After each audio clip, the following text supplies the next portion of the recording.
তার বিনিময়ে তোমাদের কাছে একটা জিনিস আমি চাইছি, দেবে আমাকে? কে কে দেবে না আগে হাত তুলো। আচ্ছা এবার বলো কে কে দেবে, তাহলে হাত তুলে দেখো কে কে দেবে, একটা জিনিস চাইছি। আর যারা হাত তুলবে না বুঝবো যে তারা দিতে চাইছো না। যদি দিতে না চাও তাহলে কিন্তু নিজেরাই ঠকবে কিন্তু।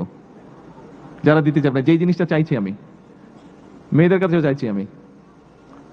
এদিকে, এই পাশে, ধন্যবাদ, ওই পাশে, থ্যাংক ইউ। আচ্ছা জিনিসটা কি? জিনিসটা খুব সিম্পল। জিনিসটা খুব সিম্পল। জিনিসটা হচ্ছে তোমাদের সবাইকে প্রত্যেক বছর একটা করে গাছ লাগাতে হবে, একটা করে গাছ রোপণ করতে হবে। আমাকে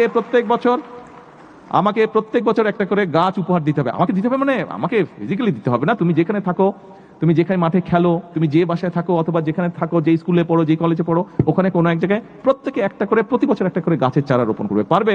এবং প্র্যাকটিক্যাল দুটো। অর্থাৎ সেই মাইক্রোফোনটা নষ্ট হয়ে গেল, তুমি যদি জানো এই মাইক্রোফোনটা ঠিক করতে হবে, তাহলে দেখো তোমার এটা একটা এক্সট্রা কোয়ালিটি কিন্তু। এই স্পিকারটা নষ্ট হয়ে গেল, তুমি যদি এই স্পিকারটাকে জানো ঠিক করতে হবে, তাহলে কিন্তু সবাই তোমাকে ডেকে নিয়ে আসবে স্পিকারটা নষ্ট হয়ে গেলে। তাহলে তোমার দেখো এটা একটা এক্সট্রা কোয়ালিটি কিন্তু। তার মানে তুমি নিজেকে দিয়ে চিন্তা করে দেখো, আজকে তুমি যদি আজকে একটা থার্ড ল্যাঙ্গুয়েজ জানো, তুমি যদি ইংলিশ জানো, তুমি যদি ধরো সুন্দর একটু ছবি আর্ট করতে পারো, তুমি একটা কোনো কিছু ফিক্স করতে, ইঞ্জিনিয়ারিং কোনো কিছু ফিক্স করতে পারো, তুমি একটা ভালো মিউজিক্যাল ইনস্ট্রুমেন্ট বাজাতে পারো, তাহলে তুমি এখন চিন্তা করো, তুমি বাংলাদেশের ভেতরেই থাকো, তুমি বাংলাদেশের বাইরেই যাও, তুমি যে কোনো কাউরের সাথে কিন্তু, যে কোনো দেশের ছেলে মেয়ের সাথে তুমি কম্পিট করে টিকে থাকতে পারবে। পারবে না? পারবে? তোমাকে যদি এতগুলা সুযোগ তৈরি করে দেওয়া হয়, কে কে পারবে না হাত তুলো। কে কে পারবে না হাত তুলো। আর কে কে পারবে হাত তুলো।